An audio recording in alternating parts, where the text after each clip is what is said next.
अस्सलाम वालेकुम नाज़रीन, आप देख रहे हैं न्यूज़ टॉक। मैं हूं यशफीन जमाल। नाज़रीन, सबसे पहले आप सबको साल नौ की मुबारकबाद, इस उम्मीद के साथ कि यह साल पाकिस्तान और पाकिस्तानियों के लिए सुख और खुशियों का बायस बने और पाकिस्तान आलमी उफक पर चमकता तारा बनकर उभरे। नाज़रीन, ये साल पाकिस्तान और पाकिस्तानी अवाम के लिए इसलिए भी अहम है क्योंकि इस साल 8 फरवरी को आम इंतखाबात मुनक्किद किए जाएंगे, जिससे कि उम्मीद की जा रही है कि मुल्क में सियासी इस्तेहकाम आएगा जो कि माशी इस्तेहकाम का सबब बनेगा। लेकिन जैसे जैसे 8 फरवरी की तारीख करीब आ रही है, खौफ की फजा छटने के बजाय मजीद गहरी होती जा रही है। आम इंतखाबात के नतीजे में ये उम्मीद की जा रही थी कि अवाम को उसका हक राय दही का आज़ादाना इस्तेमाल करते हुए अपने नुमाइंदे मुंतखब करने दिए जाएंगे। लेकिन इस वक्त हालात इस नहज पर पहुंच चुके हैं कि वाज़ेह तौर पर अवाम में मकबूलियत रखने वाली एक जमात को दीवार से लगाया जा रहा है, जिसके खिलाफ इलेक्शन कमीशन भी चुप साध कर बैठा है, गोया जैसे इलेक्शन कमीशन को सांप सूंघ गया हो। हालांकि आईने पाकिस्तान के तहत इलेक्शन कमीशन का वाहिद काम मुल्क भर में साफ शफाफ इंतखाबात का इनेकाद यकीनी बनाना है, लेकिन इस इलेक्शन कमीशन में अपनी इस आईनी जिम्मेदारी से वाज़ेह तौर पर राह फरार इख्तियार करता हुआ नजर आ रहा है। इलेक्शन शेड्यूल का ऐलान होने के बाद उम्मीदवारान को कागजात नामजदगी के हसूल में दरपेश मुतअद्दिद मसाइल मीडिया पर रिपोर्ट हुए, लेकिन इलेक्शन कमीशन ने कोई एक्शन नहीं लिया। इंतखाबी अमल के तहत जब उम्मीदवार अपने कागजात नामजदगी जमा करवाने आरओज़ के दफातर पहुंच गए तो उनसे कागजात नामजदगी छीनने के मुतअद्दिद वाकयात न सिर्फ रिपोर्ट हुए बल्कि बहुत सी ऐसी फुटेजेस भी मंजर आम पर आई जिसमें देखा गया कि नामालूम अफराद उम्मीदवारों के कागजात नामजदगी छीन कर रफू चक्कर हो गए। लेकिन इलेक्शन कमीशन की जानिब से इस अमर पर भी कोई ठोस एक्शन सामने नहीं आया। हालांकि ये दो वाकयात इलेक्शन कमीशन के कान खड़े कर देने के लिए काफी थे, लेकिन इलेक्शन कमीशन शुतुरमुर्ग की तरह सर रेत में दबाए इस सारी कार्रवाइयों से चश्मपोशी करता रहा। इलेक्शन कमीशन की इस हल्लाशेरी का फायदा उठाते हुए नामालूम अफराद ने हालात यहां तक पहुंचा दिए कि कागजात नामजदगी की स्क्रूटनी के दौरान तजवीज और तायद कुनंदा को ही अगवा किए जाने लगे। चेहरा ढांपे सादा लिबास में मलबूस अफराद उम्मीदवारों से आरओज़ ऑफिस के बाहर जमात से वाबस्तगी का पूछते रहे, बल्कि एक तरह उनको यह भी बताते रहे कि अगर तुम्हारा ताल्लुक फला जमात से है तो ठीक है, वरना हमारे साथ गाड़ी में बैठ जाओ। मेरा अपना है जी, मैं कैंडिडेट नहीं, मैं आज़ाद हूँ।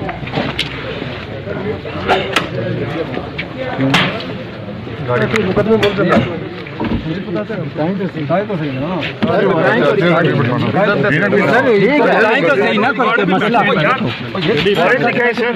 जी व्यूअर्स, तो इस वक्त जो सूरत हाल है वो हम सबके सामने है। कागजात नामजदगी मुस्तरद होने को लेकर जाहिर है मुल्क में इस वक्त तशवीश पाई जाती है। पाकिस्तान तहरीक इंसाफ की तरफ से कहा गया है कि वो इस मामले को सुप्रीम कोर्ट में भी उठाएंगे, लेकिन आने वाले दिनों में इस मुल्क का सियासी मंजरनामा क्या होगा, कुछ इस पर बात करते हैं। हमारे साथ प्रोग्राम के इस हिस्से में मौजूद हैं पाकिस्तान पीपल्स पार्टी से शर्मिला फारूकी ने हमें ज्वाइन किया। बहुत शुक्रिया शर्मिला आपका आपके वक्त के लिए। पाकिस्तान तहरीक इंसाफ से एडवोकेट अजहर सिद्दीक मौजूद हैं, बहुत शुक्रिया सर आपका भी आपके वक्त के लिए। और कुछ ही देर में पाकिस्तान मुस्लिम लीग नवाज से निहाल हाशमी साहब हमारे साथ मौजूद होंगे, उन्हें भी गुफ्तगू में शामिल करेंगे। मैं शर्मिला अगर आप इससे पहले गुफ्तगू का आगाज कर लूं, इस वक्त जो चीजें हमारे सामने आ रही हैं, जो स्टैट्स और फैक्ट्स और फिगर्स हमारे सामने आ रहे हैं, सबसे पहले तो जिस तरीके से कागजात नामजदगी मुस्तरद हुए हैं और वो भी एक ही जमात के, ज्यादातर लोगों के, बाकी जमातों के भी हुए हैं लेकिन मेजॉरिटी एक ही जमात की दिखाई देती है, तो कहीं ना कहीं ये तासुर उभर भी रहा है और जाहिर है वो भी इस चीज को बार बार प्रोपेगेट कर रहे हैं कि हम ही को दीवार से लगाने की कोशिश की जा रही है। इस तासुर को एक तो कैसे देखती हैं, क्या कहेंगे, और ये जो कुछ हो रहा है इस पे ओवरऑल आपकी क्या राय है? जी शुक्रिया यशवीन। देखिए अगेन इलेक्शन का ये स्क्रूटनी का एक प्रोसेस होता है। अच्छा, जो खबरें आ रही हैं बारहा वो 20-25 लोगों की ऐसी आई हैं जिनका ताल्लुक पीटीआई से है। अच्छा, जहां तक मेरी इतला है इन्होंने तकरीबन को 2400 समथिंग कोई कागजात नामजदगी जमा कराए हैं। उसमें से पहली बात तो ये है कि 20-25 के कागजात रिजेक्ट हो जाना ये कोई बहुत बड़ी बात नहीं, लेकिन तासुर इस किस्म का आ रहा है कि सारे पीटीआई के नुमाइंदों के कागजात नामजदगी रिजेक्ट हो रहे हैं। अगेन अब इनके पास अपील का टाइम है और जो जेन्युइन एतराजात हैं वो एतराजात ऑफकोर्स अगर वो दूर कर पाए तो उनके पास एक्सेप्ट हो जाएंगे। We will have to wait for it. लेकिन एक जो हमें फिजा नजर आ रही है, जो एक तासुर अक्सर नजर आ रहा है क्योंकि उनके जलसे नहीं हो पा रहे या जो भी उनके मसाइल हैं, उनकी लीगल इश्यूज बहुत सारे हैं। बल्ले पहला बल्ला मिला, फिर बल्ला ले लिया, दोबारा बल्ला लेने की कोशिश कर रहे हैं।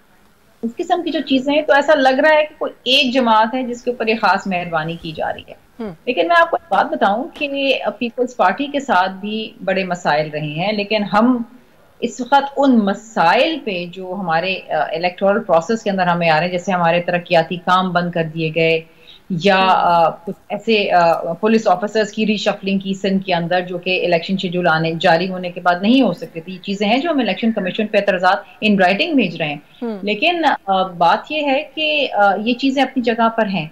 लेकिन मेरा एक सवाल इन तमाम लोगों से ये है कि बाकी कोई और जमात हमें ऑन ग्राउंड नजर नहीं आती, ना जलसे करते हुए, ना वर्कर्स कन्वेंशन करते हुए, ना पॉलिटिकल कैंपेनिंग करते हुए। बिलावल भुट्टो जरदारी साहब के अलावा कोई और शख्सियत है ही नहीं, कोई जमात है ही नहीं पीपल्स पार्टी के अलावा जिसने अपना मंशूर सामने रखा अवाम के। हमने तो अपना दस्तमताती एजेंडा सामने रखा है। हाँ। कोई और जमात है जो कोई लेकर आई है कि क्या आगे का क्या प्लान है? इलेक्शन लड़के अगर वो इक़्तिदार में आते हैं तो वो किस तरीके से यूथ के मसाइल हल करेंगे, बिजली का बहरान कम करेंगे, महंगाई का खात्मा करेंगे, गुर्बत में कमी करेंगे, किस तरीके से होगा? That's a very pertinent point. मैं बल्कि इस पर डिस्कशन भी करना चाहती हूँ because you are very right in saying that कि अभी भी कहीं पर भी मुल्क में मैंने खुद बहुत से इलेक्शंस अपने करियर में कवर किए हैं। इतनी ठंडी कैंपेन कहूँ मैं कि मैंने नहीं देखी इससे पहले कभी भी बाकी सियासी जमातों की तरफ से। लेकिन एक बात जो भी आपने कही ना शर्मिला कि हमें भी बहुत सारे इशूज का सामना फेस करना पड़ रहा है। अच्छा, एक बात मुख्तलिफ सियासी जमातों की तरफ से ये भी कही जाती है कि माजी में भी हमने ये सारा कुछ फेस किया है जो आज कुछ लोगों के साथ हो रहा है। आपको नहीं लगता कि अगर कहीं एक तरफ ये वेव बनी है, इस इशू पे बात हो रही है, तो आप सियासी जमातों को भी आके आवाज उठाना चाहिए बजाय इसके कि आप लोग खामोशी से फेस कर रहे हैं? बस हमारा झगड़ा किसी जमात से नहीं है, किसी इदारे से नहीं है, और ना हम उसमें टाइम सर्व करना चाहते हैं। जो हमारे जेन्युइन एतराजात हैं वो हम इन राइटिंग उस इदारे को दे रहे हैं, इलेक्शन कमीशन को, जो मजाज है इन एतराजात को दूर करने का। ठीक है। और जहां तक बात है कि देखिए तमाम चीजों के बावजूद और level playing field Peoples Party को कभी नहीं मिली। कभी IJI बनाई गई, कभी पेट्रियट्स बनाई गई। 2013 के अंदर इतने बम धमाके होते थे, हम तो कुछ कर ही नहीं पाते थे, पॉलिटिकल कैंपेन ही नहीं कर पाए। उसके बावजूद हम आवाम के अंदर जा रहे हैं, उसके बावजूद हम मंशूर सामने लेकर आ रहे हैं, उसके बावजूद हमने आवाम से राब्ता किया है, हम अपनी बात उनको पहुंचा रहे हैं क्योंकि वोट तो उन्होंने देना है। अगर बाकी लोग ड्राइंग रूम की सियासत करें तो मुझे नहीं पता कि वो इलेक्शन कैसे लड़ेंगे। वो तो बड़े जो ड्राइंग रूम की सियासत करें वो बड़े कॉन्फिडेंट है वैसे। हाँ, वो बड़े पूरा इत्मीनान है। चलिए, मुझे इजाजत दें, मैं आपकी तरफ जाने वापस आती हूँ। अजहर सिद्दीक साहब को गुफ्तगू में शामिल कर लें। अजहर सिद्दीक साहब, कागजात नामजदगी किसी एक से भी छीने जाएं हम उसकी मजम्मत करते हैं, अगर किसी को गलत तरीके से मुस्तरद किया गया है या पॉलिटिकल विक्टिमाइजेशन के लिए मुस्तरद किया है हम उसकी भी मजम्मत करते हैं। लेकिन सवाल यहाँ पर फिर भी एक उठाया जाता है, और ये कुछ अभी बहुत ज्यादा फैक्ट्स तो नहीं आए, लेकिन 2013 के कुछ फिगर्स में देख रही थी कि तकरीबन 14.6% जो है वो रेशो था कागजात नामजदगी मुस्तरद होने का 2013 के इंतखाबात के अंदर। जो अभी कागजात नामजदगी मुस्तरद हुए हैं वो कहा जा रहा है कि कोई तकरीबन 12.3 का तनासुब है, कोई एवरेज निकाली गई है कि इतने कागजात जो है वो मुस्तरद हुए हैं। तो सही नहीं होता, मैं ये नहीं कि मैं जस्टिफाई नहीं करी, लेकिन ये पहली दफा नहीं हुआ। ये ऐसे पोस्ट किया जा रहा है कि शायद पहली दफा हुआ और एक ही जमात के साथ हो रहा है और किसी को कभी फेस नहीं करना पड़ता। बहुत शुक्रिया। देखिए, कुछ सच है, कुछ हकायक है। हमें हकायक तो आप देखें ना, दिन के अंधेरे में हो या रात के अंधेरे में हो या दिन के उजाले में, सारा कुछ सामने आ जाता है। हाँ। इसमें तो कोई डाउट ही नहीं है। देखिए ना, पूरे आपके मीडिया चैनल्स ने, टीवी ने, सोशल मीडिया ने, हर एक ने दिखा दिया कि पाकिस्तान तहरीक इंसाफ के जो उम्मीदवार हैं उनके साथ क्या हुआ। यानी शुरू में उम्मीदवार खुद उठाए जाते रहे, पार्टी छोड़ने की एक बड़ी लंबी कैंपेन चलती रही, फिर प्रेस कॉन्फ्रेंस से टीवी चैनल तक बात गई, फिर इंटरव्यूज के आगे चल गया, फिर कैंडिडेट खुद गायब होना शुरू हो गया, फिर प्रपोजर और स्कैंडल को उठाना शुरू हो गया। फिर ये तो नजर आ रहा है ना, यानी हम या तो ना कि और किसी सियासी जमात के साथ हुआ हो। हाँ। बड़ी क्लैरिटी के साथ। फिर हमारे को 1000 के करीब हमने जो आपने आइडिया दिया था, तो हमने वो सैकड़ों देख लिए कि हमारे बताए ना, पाकिस्तान पीपल्स पार्टी जरा बता दे या पाकिस्तान दूर बता दे कि उनके कितने, यानी मैं रेशो पे मानने के लिए तैयार, वो रेशो तो कपल रेशो की आप बात कर रही होगी ना, हालांकि वो भी रेशो गलत है। 14% से जायद रेशो है वो। अभी तक जो हम डाटा इकट्ठा कर रहे हैं वो अपनी जगह, लेकिन सवाल ये है क्या जिस तादाद में पाकिस्तान तहरीक इंसाफ के लोग, और कमाल की बात है आज लाहौर हाई कोर्ट के जस्टिस अली बाकर नकवी के सामने मैंने आर्टिकल, मैं तो कोशिश कर रहा हूँ 2013 से आर्टिकल 62 और 63 पे अमल दरामद के लिए। हाँ। इलेक्शन कमीशन ने अपना एक मैकेनिज्म भी कोई नहीं बनाया। मुझे सिर्फ ये बता दें कि इसी तरफ इश्तिहारी होने की बुनियाद पर कौन सा कानून है, कौन सा लॉ है जो इजाजत है कि आप कागजात नामजदगी मुस्तरद कर देंगे। आप खाली अगले महीने का अगर आपने बिल जमा नहीं कराया तो उस बुनियाद के ऊपर बैठकर आप बाहर निकाल देंगे। सिर्फ 62 और 63 में चंद चीजें हैं। नहीं, आप खान साहब के केस की बात कर रहे हैं? मैं सारे केसेस की बात कर रहा हूँ। अभी नहीं पंजोदा हमारे दोस्त आए हुए हैं, उनका वो मोटरसाइकिल बेच दी हुई है। मोटरसाइकिल बेच दी, आपने मोटरसाइकिल डिक्लेयर क्यों नहीं की? आप अंदाजा लगाए ना। और बड़ी बात जो है ना, इनका ताल्लुक नहीं है ये 62(1)(f) के कॉन्टेक्ट। आपने 63 आर्टिकल में देखना है कि क्या क्या है। इलेक्शन कमीशन की नाकामी कह दे या जानबूझ के कह दे, उन्होंने इसकी डायरेक्शन या इंस्ट्रक्शन ही क्यों नहीं की? मैं तो 2013 से सारे मामले को देख रहा हूं। मैं यही तो पूछ रहा हूं कि 6263 में है क्या? आप दोहरी शहरियत रखते हैं, आप टैक्स डिफॉल्टर हैं, आप गवर्नमेंट ड्यूज के डिफॉल्टर हैं, आप सजा याफ्ता है। पर ये चंद चीजें हैं, ये सिर्फ चंद चीजें हैं जिस चंद चीजों की बुनियाद के ऊपर आप कागजात नामजदगी जो है मुस्तरद कर सकते हैं। खान साहब के कागजात नामजदगी ठीक मुस्तरद हुए हैं 63(1) के तहत। आपने भी कहा कि अगर आप सजा याफ्ता है, उनकी सजा मुअत्तल है, लेकिन कन्विक्शन अभी मुअत्तल नहीं हुई है, बरकरार है। उसमें क्या है? उसमें समझिएगा, सवाल एक नहीं है। उसमें क्या किया है? रातों रात क्या हुआ है? अगर हम जो समझने वाली बात है, वो समझने वाली बात को यूं समझे ना कि क्या हुआ कि 30 नवंबर को जो है ना, जो फहरिस्तें हैं वो फ्रीज हो गई।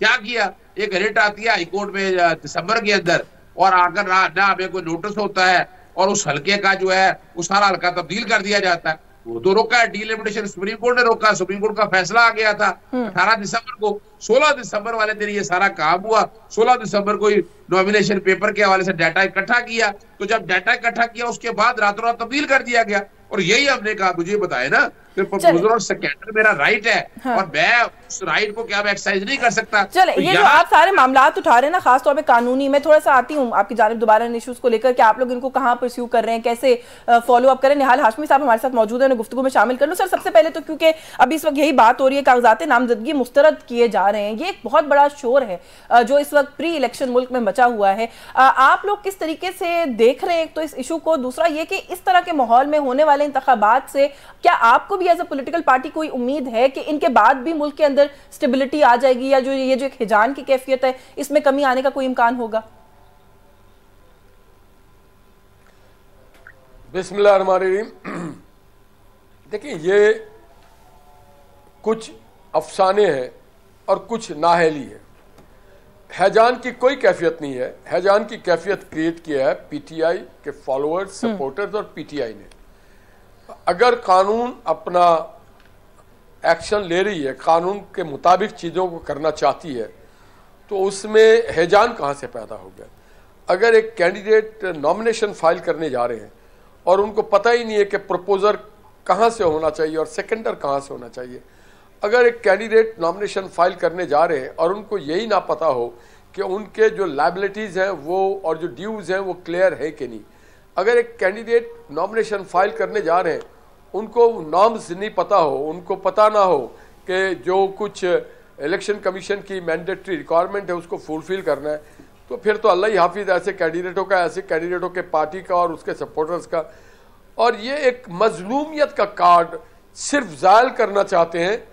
जो कुछ जराइम इन्होंने किए हैं पाकिस्तानी माशरे के साथ, पाकिस्तान की रियासत के साथ, पाकिस्तान की जमहूरियत के साथ, पाकिस्तान के आइन और कानून के साथ, ये उस चीज़ को से पुष्ट डलवाना चाहते हैं कि नया। निहाल हाशमी साहब, मुझे इजाजत दीजिएगा, आप लोगों ने जब ये मामला हुआ था उस वक्त भी एक राय ये थी कि जो जिन इंसिडेंट्स की तरफ आप इशारा कर रहे हैं कि जो मास्टरमाइंड्स हैं उनके साथ उनकी जवाब तलबी होनी चाहिए। मास्टरमाइंड जिनको आप समझते हैं वो तो इस वक्त कैद में है, वो सलाखों के पीछे हैं, वो तो बाहर नहीं है। क्या कोई भी ये हक नहीं रखता कि एक रजिस्टर्ड पॉलिटिकल पार्टी के प्लेटफॉर्म से इलेक्शन लड़ सके? एक बहुत लंबी लिस्ट है उन लोगों की जो कि मुस्तरद हुए हैं पीटीआई के टिकट से, और रोज सोशल मीडिया के ऊपर वीडियोस चल रही हैं कि लोगों को उठाया जा रहा है। क्या उन वीडियोस को हम डिनाई कर सकते हैं सर? ये खाली क्लेम्स तो नहीं है ना, लोग साथ में एविडेंस भी दे रहे हैं।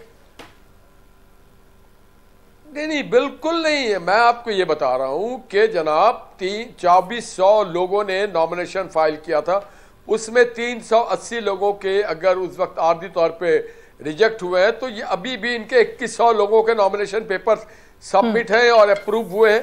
तो ये इस तरह की बात करके कौम के अंदर एक बताना चाह रहे हैं कि जी हमें इलेक्शन नहीं लड़ना दिया जा रहा है, हम बड़े पॉपुलर हैं। किस बात के पॉपुलर हैं? आपने कोई मोटरवे बनाया हुआ है, आपने कोई सीपैक लाया है, आपने कोई न्यूक्लियर धमाका किया हुआ है, आपने कोई बिजली घर बनाया हुआ, आपकी कोई जीडीपी 5.8 पे थी। आप किस बात के पॉपुलर हैं? इस बात के कि आपने नगमे सुनाए हैं, कौम को हैजान में डाला है, डांस पार्टी कराई है, नौजवानों के बिगाड़ किया है, गालम गलोच का कल्चर दिया है, एक दूसरे पे इल्जाम तराशी किया, इस बात के आप मजलूम है ना? आप मजलूम है, आप तो जालिमों से शुमार होते हैं जिसने माशरे के साथ मजाक किया है। तो मैं ये समझता हूँ कि ये कार्ड इस्तेमाल करें। 380 लोगों का रिजेक्ट हुआ है, 2400 लोगों का जमा हुआ है। अच्छा ठीक है, आप कह रहे हैं कि रेशो जो है वो बहुत वो है कम है। मुझे ब्रेक का कहा जा रहा है, ब्रेक लेकर ब्रेक से वापस आएंगे। देखिए हम ये चाहते हैं, सर मुझे इजाजत दीजिए, मैं ब्रेक ले लूं, ब्रेक से वापस आती हूं तो आपसे इस इशू पे मजीद बात करती हूं। हमें अब तक फेयर प्ले ग्राउंड नहीं मिला, हमारे पास सिर्फ ग्राउंड है। बिल्कुल ठीक है सर, अगर सिद्दीक साहब भी कुछ ऐड करना चाह रहे हैं उनकी बात भी सुनेंगे। इस इशू पर एक ब्रेक का कहा जा रहा है, ब्रेक से वापस आएंगे तो मजीद बात करेंगे। व्यूअर्स हमारे साथ